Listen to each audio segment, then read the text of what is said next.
also cause something far more destructive: the solar wind. As they reach the surface, photons heat up the outer layers of the sun, sending it hurtling around the star, creating extreme turbulence and intense shock waves.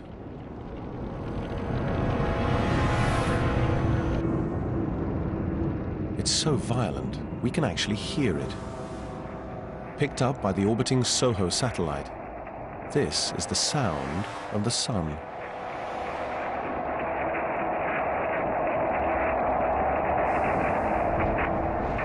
The speeding gases also generate powerful magnetic fields.